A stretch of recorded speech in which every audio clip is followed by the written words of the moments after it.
Muy buenas tardes a todos, amigos que nos están escuchando y nos están mirando desde el Facebook. En esta tarde estamos haciendo Facebook Live en este programa que estamos haciendo los días martes de los 5 minutos con Dios. Estos 5 minutos representan un tiempo reducido de meditación donde recapacitamos, reflexionamos un poquito eh, en un tema bíblico de la Biblia, en una porción bíblica. Y es un gusto poder estar con ustedes. Mi nombre es Guillermo Ruiz, soy el pastor de la iglesia Casa del Alfarero, que estamos ubicados en la ciudad de East Palo Alto, California. Y estamos aquí desde casa en este tiempo, transmitiendo esto tan lindo y tan hermoso. Para mí es un gusto, es un privilegio poder estar esta tarde con ustedes. Antes de comenzar con estos 5 minutos de Dios, me gustaría responder algunas preguntas que quedaron pendientes de la semana pasada. De Jessica de San Mateo preguntó si el arrebatamiento y el rapto son lo mismo o son diferentes. La respuesta es: son lo mismo. Arrebatamiento es una palabra de origen latino, viene del latín, rapio, y rapto viene o deriva, mejor dicho, de la palabra rapio o arrebatamiento al español, a la lengua española. Y podemos mirar en Primera de Tesalonicenses, si tiene la Biblia ahí, me imagino que estará Jessica escuchando la respuesta a tu pregunta la semana pasada. Busca en Primera de Tesalonicenses capítulo 4, versículos 15 al 17. Vamos a ver un poco el contexto de lo que es el rapto o el arrebatamiento. Es uno de los versículos clave al cual el Nuevo Testamento habla. Tenemos del verso 15, dice: por lo cual os decimos esto en palabra del Señor, que nosotros que vivimos, que habremos quedado hasta la venida del Señor, no precederemos a los que durmieron. Porque el Señor mismo, con voz de mando, con voz de arcángel y con trompeta de Dios, descenderá del cielo, y los muertos en Cristo resucitarán primero. Verso 17 dice: luego nosotros, los que vivimos, a los que hayamos quedado, seremos arrebatados juntamente con ellos en las nubes para recibir al Señor en el aire, y así estaremos siempre con el Señor. Observe que el apóstol Pablo tenía siempre la mentalidad de que el arrebatamiento, el rapto, lo que se habla también de parusía, que es la venida del Señor Jesucristo, la segunda venida, porque ya entendemos que Jesús vino por primera vez a la tierra en forma de hombre, para tomar nuestro lugar, para cargar nuestros pecados en la cruz, morir en la cruz y resucitar al tercer día, ¿no es cierto? Esto habla Lucas 44, versículo 24, capítulo 24, versículo 44, perdón, con respecto de que Jesús mismo dijo: esto tenía que ocurrir para que se cumpliese lo que dice la Escritura, ¿no es cierto? En los profetas y los salmos, en la ley también, que era preciso que Él tomara nuestro lugar en la cruz y que resucitara el tercer día. Ascendió a los cielos y ahora estamos esperando, que es lo que Pablo escribe en Tesalonicenses, la segunda venida en una nube de gloria, ya no para pisar o tocar suelo, sino que en una nube de gloria. En esa nube seremos nosotros arrebatados. Dice: los primeros serán los que durmieron, que habla de los que murieron en el Señor, serán levantados. Y después los que hayamos quedado, y era la esperanza que Pablo siempre tenía de que en el tiempo que él vivía, Jesús viniera. Para él vivía como que la venida de Jesús era inminente. Y esa es la forma en que tú y yo, hermano, hermana, tenemos que vivir, como si hoy fuese el último día aquí en la tierra, que mañana viene Jesús a buscarnos. Y esa es la manera apasionada que debemos nosotros vivir como cristianos. En este caso, la parusía, el rapto, el arrebatamiento, será cuando el Señor así lo decida, porque ya está establecido. Pero los que creemos en una pronta venida por los tiempos que estamos viviendo. Sabemos de que es pronto. No sabemos el día, no sabemos la fecha, el año, si es de acá a 5 años, 10 años, 20 años. Pero mi corazón siempre tiene la fe y la esperanza de que estos ojos, aunque un poco gastados ya por la edad, van a poder ver a Jesús venir en esa nube de gloria para arrebatar, para levantar a su iglesia gloriosa, que somos tú y yo, hermano, hermana. Espero esto, Jessica, haya contestado tu pregunta. Tengo otra pregunta también sobre la salvación, y es de Adonia de San Carlos. Nos escribe también diciendo o preguntando si la salvación no se pierde, entonces todos los que hemos aceptado a Jesús nos vamos en el rapto. Bueno, estos versículos de Primera Tesalonicenses contesta un poco, ¿no? Lo que esperemos en el Señor. La respuesta es sí. Todos los que hemos recibido a Jesús tenemos el derecho, tenemos la potestad de ser hechos hijos de Dios. Y si somos hijos de Dios, por la causa de Cristo, por la salvación tan grande que hemos recibido de parte de Jesús, entonces tenemos ese destino final, un destino VIP, donde vamos a ser levantados en esa nube de gloria, y todos los que hayamos recibido a Jesús tenemos ese derecho. El libro de Juan, capítulo 1, versículo 12, dice que a todos los que le recibieron, a los que creen en su nombre, tienen la potestad, el derecho de ser llamados hijos de Dios. Y eso es la ventaja que tenemos la iglesia y los que hemos recibido, lo que hemos dicho sí a Jesús, lo que hemos creído en el poder de la resurrección de nuestro Señor Jesucristo.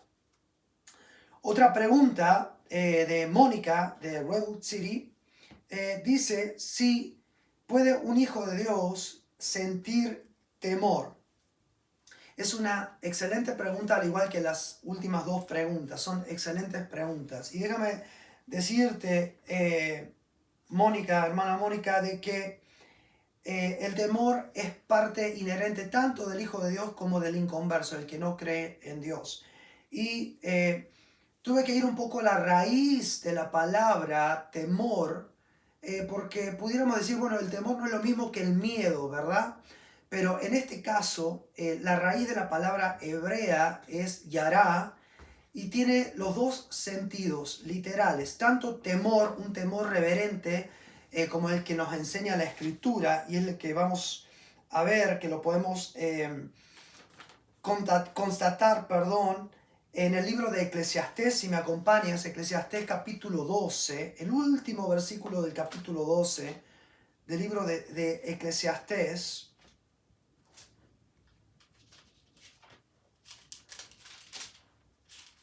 Si ya lo tienes ahí, versículo 13, dice, el fin de todo el discurso, está hablando el escritor de Eclesiastés,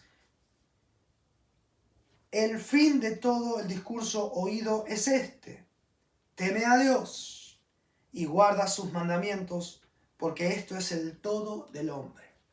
Entonces, el temor que habla la Escritura aquí es un temor de reverencia, un temor que nos lleva a adorar a Dios, un temor que nos lleva a admirar a Dios, a glorificar a Dios, a guardarnos en santidad, en pureza.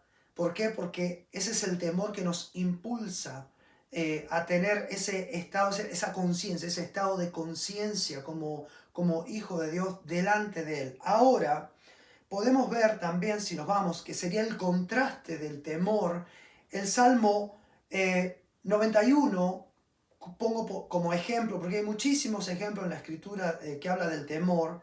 El Salmo 91, versículo 5, dice, no temerás el terror nocturno ni saeta que vuele de día. Este es un temor, es la antítesis, la contraparte del lado oscuro, por así decirle, del temor. Un temor que no nos lleva a apreciar a Dios, sino nos lleva al espanto, al miedo, a lo que nos deja estáticos, a no poder caminar. Si recordamos lo que dice la Escritura también en Primera de Pedro, capítulo 5, versículo 8, que el diablo anda como león rugiente león rugiente buscando a quien devorar. El rugido del león tiene esa característica, dejar estática del pánico, del miedo, del terror a la presa. Cuando la presa queda estática por el miedo, por el terror, por el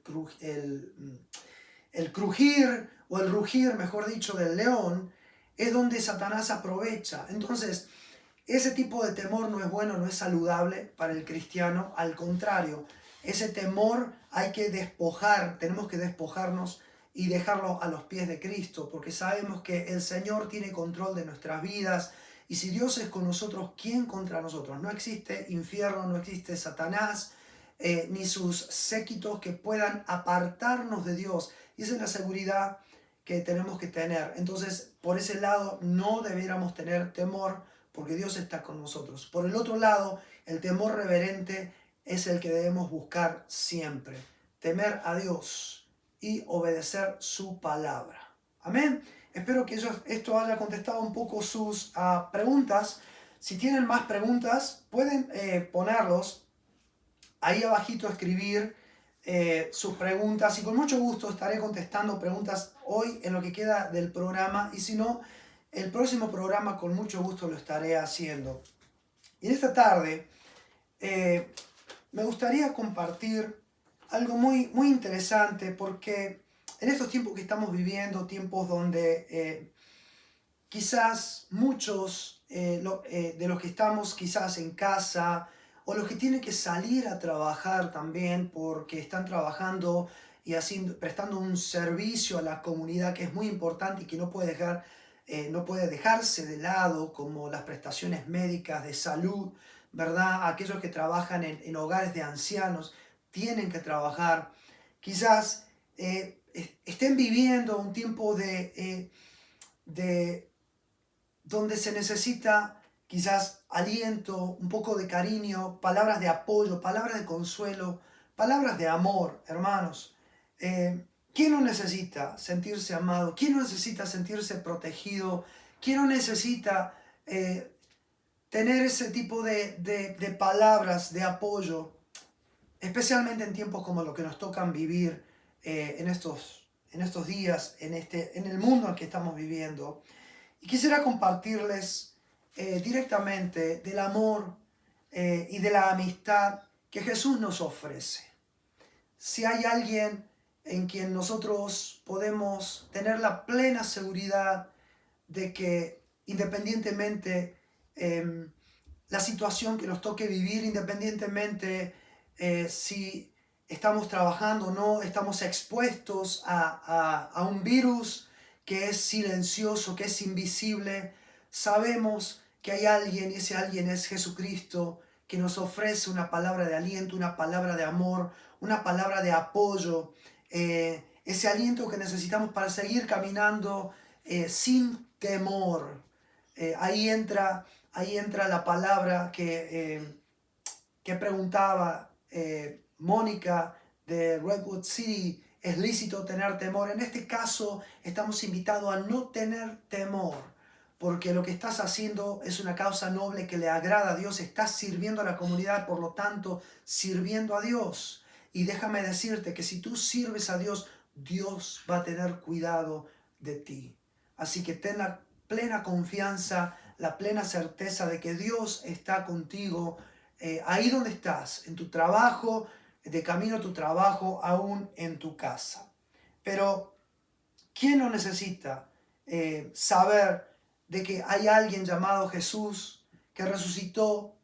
Este fin de semana estuvimos celebrando la resurrección de nuestro Señor Jesucristo, y Jesús resucitó de los muertos, y Él está sentado a la diestra del Dios Padre Todopoderoso y reina por los siglos de los siglos, y Él mismo Rey de reyes y señores de señores te está diciendo: hijo, ten aliento, ten confianza, porque mi amor es mucho más grande que todo temor que pueda haber en tu vida, y el perfecto amor de Dios tiene que echar todo temor de tu vida.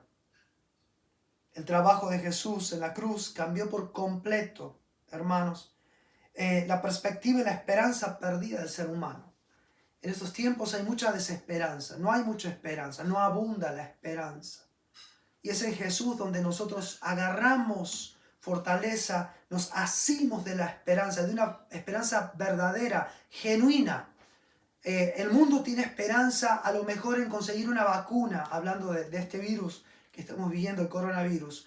El mundo tiene esperanza de que esa vacuna pueda darles la solución, pueda salvarles la vida. Pero independientemente nosotros, como hijos de Dios, si tenemos vacuna o no, si hay salida o no para esta pandemia, tenemos la esperanza de que en Cristo estamos seguros. Sea que vivamos, sea que muramos, somos de Dios, somos del Señor, tenemos una salvación garantizada y la muerte para nosotros es solamente un paso, es una transición a una mejor vida, a una eternidad de alegría, de gozo, de esperanza, con el mismo Señor Jesús enfrente, en la presencia de nuestro Padre Celestial, el autor de todas las cosas, y en el Espíritu Santo de Dios. Mira qué hermoso.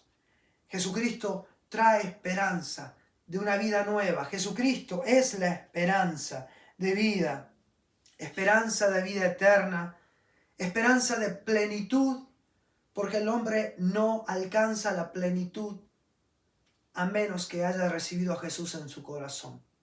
Puedes ser millonario, puedes haber tenido una vida excelente sin necesidades, puedes tener salud, puedes tener todo lo que hayas querido en esta tierra, pero si no tienes a Jesús en tu corazón, no hay plenitud, porque la plenitud la encontramos en Cristo solamente.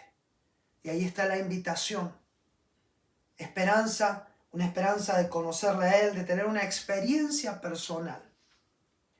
Y me gustaría que si tienes la Biblia, o si te lo sabes de memoria, es un versículo tan hermoso que siempre comparto, porque para mí es uno de los pilares que me sostienen a la hora de la prueba, a la hora de la dificultad. Versículo 16 del capítulo 3 de Juan, que dice: porque de tal manera amó Dios al mundo, que ha dado a su Hijo unigénito, para que todo aquel que en Él crea no se pierda, mas tenga vida eterna. Y en este versículo propiamente encontramos el corazón de Dios y la razón por la cual Dios envió a su Hijo, Jesucristo, siendo coautor con el Padre Celestial de toda la creación, de todo lo que conocemos, aún lo que no conocemos, invisible y visible. Envió a su Hijo amado Jesucristo a tomar un lugar, una posición de hombre, dejando la grandeza de Dios, dice la Escritura, poniendo de menos toda la gloria que Él recibía en los cielos. Se hizo hombre, tomó figura de hombre, se hizo como hombre para poder cargar nuestros pecados, nuestras culpas, nuestras rebeliones, y así darnos la esperanza de la vida eterna a través del sacrificio del Cordero inmolado, un sacrificio, una cruz. Él se subió a esa cruz para pagar lo que tú y yo debíamos pagar y que no podíamos pagar de ninguna manera, hubiéramos podido pagar, hermanos. Este versículo comienza diciendo: de tal manera, un amor tan profundo, un amor tan grande que Dios siempre ha tenido para con cada uno de nosotros, un amor que excede todo conocimiento y lógica y filosofía humana. Muchas veces queremos darle una definición o definir la palabra amor a través de argumentos o de palabras bonitas. Podemos ponerle muchas palabras al amor, ¿verdad? Pero si hay algo que encierra el amor, el perfecto amor, el verdadero amor, que es el que proviene de Dios, es el dar. Nuestro Dios tuvo que dar, y de esa forma a su Hijo unigénito, y de esa forma demostrar el tipo de amor con el cual Él nos amó desde el principio. Aún cuando Adán y Eva transgredieron el mandamiento de Dios, incurrieron en la desobediencia, una desobediencia terrible, llena de altivez de corazón al tratar de igualarse a Dios, porque es lo que prefigura la escritura en el libro de Génesis, cuando la serpiente los confronta y los insta a de que serían iguales a Dios. Eso fue lo que motivó probablemente el corazón de Adán y de Eva a incurrir en tal pecado. Mas, sin embargo, a pesar de ese pecado, a pesar de esa rebelión en contra del autor de la vida, Dios, en ese profundo amor, a partir del capítulo 3 y versículo 15 de Génesis, comienza a vislumbrar una segunda oportunidad que le daría a toda la humanidad, incluyéndonos a nosotros, y que sería a través de la venida de su Hijo amado Jesucristo. Muchos dicen, bueno, no vemos a Dios, no vemos a Jesucristo en el Antiguo Testamento. Demuéstrame a Cristo en el Antiguo Testamento para yo poder creer que Jesucristo, que Jesús el Nazareno realmente fue el Hijo de Dios. Déjame decirte, hermano, hermana, que si tú no has visto a Cristo es porque no has visto a Dios en el Antiguo Testamento, porque el que mira a Dios en el Antiguo Testamento ve la figura de Jesucristo también en el Antiguo Testamento. Él mismo lo dijo, ustedes quieren ver al Padre, a través mío ven al Padre. Así que Jesucristo existe en todo lo largo del Antiguo Testamento y el Nuevo Testamento, y Él es la razón de nuestra salvación, hermano. Dice, porque de tal manera amó Dios al mundo, un mundo perdido, un mundo sin el cual no hubiera venido Dios en la figura de Cristo, Jesús mismo aquí, hubiésemos estado perdidos. Y aunque muchas veces, y esto pasa muchísimo en la iglesia, no podamos ver ese amor profundo porque de parte de Dios, porque no tenemos la imagen de un Padre terrenal que nos haya amado de tal manera. Déjame decirte que cuando nosotros venimos a Dios, la imagen paterna o materna del amor pasa a un segundo nivel, porque el amor de Dios es tan sublime, es tan especial, que solamente una persona que no ha conocido a Dios no puede entender ese amor. Los que hemos venido a Dios, lo que hemos recibido a Jesús en nuestros corazones, podemos entender apenas una pequeña porción de ese profundo amor que Dios tiene. Y déjame decirte que cuando nosotros experimentamos ese amor de parte de Dios, nada puede apartarnos de ese amor, hermano. Nada, porque cuando experimentamos eso, es como darle un dulce a un niño que nunca más va a querer dejar de comer esos dulces. Así es nuestro Dios, así de dulce, más dulce que la miel, es el amor de nuestro Dios para cada uno de nosotros. Esa es la realidad de hoy, esa es la realidad de Dios para nuestras vidas.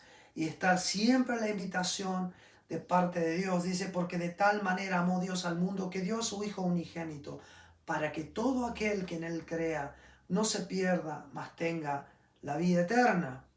Y aquí está una pregunta que hace la Escritura para todo aquel que en Él crea. Hay una predisposición de parte del ser humano a creer o no creer en Dios. Y la invitación está en el creer. ¿Por qué? Porque la salvación viene a través de Dios, pero para el que cree, el que decide creer y el que decide recibir a Jesús en su corazón como Señor y Salvador.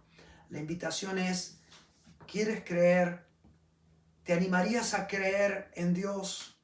No puedes decir que miras al cielo, miras la creación de Dios y no puedes pensar en que alguien ha creado esto. No puedes decir, hermano, hermana, de que el día de mañana no se te ha invitado y de que la historia a recibir a Dios, a Jesús en tu corazón, y que la historia, como estaba predicando el domingo en el servicio del domingo, de que Jesús no estuvo entre nosotros y que no hay pruebas suficientes de que Jesucristo no haya venido y no haya muerto y resucitado en 3 días y haya sido levantado, y más de 500 testigos pudieron ver que Jesús ascendía a los cielos, hermano, amigo, que nos estás escuchando. Entonces, no hay falta de evidencias para no creer en Jesucristo. El tema es, creerás hoy. El tema es, dispondrás tu corazón a abrirlo y a decirle: Jesús, te necesito. Jesús, quiero tener un encuentro, quiero experimentar algo.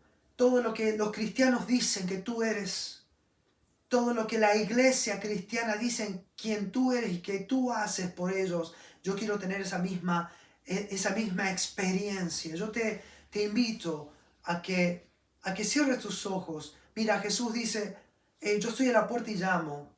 Yo estoy a la puerta de tu corazón y te estoy llamando, dice la Escritura en Apocalipsis 3:20. Si alguno oye mi voz, y aquí estás escuchando la voz de Jesús, la dulce voz de Jesús llamando a tu vida. Dice: si escuchas mi voz, si abres la puerta de tu corazón, yo entraré a tu corazón, estaré contigo por siempre. Yo te invito a que recibas a Jesús, a que no desprecies ese gran amor que tuvo por ti, Dios Padre, al enviar a su Hijo, Jesús mismo, al morir en la cruz, y el Espíritu Santo al traerte convicción de tus pecados. Debes reconocer de que hay pecados, de que hay rebelión en tu vida, incredulidad. Y si tú reconoces tus pecados delante de Dios, delante de Jesús, Él es fiel y verdadero. Él tiene tanto amor que va a perdonar tus pecados y te va a hacer una criatura nueva. Ora conmigo en esta tarde. Di: Señor, yo reconozco que soy pecador.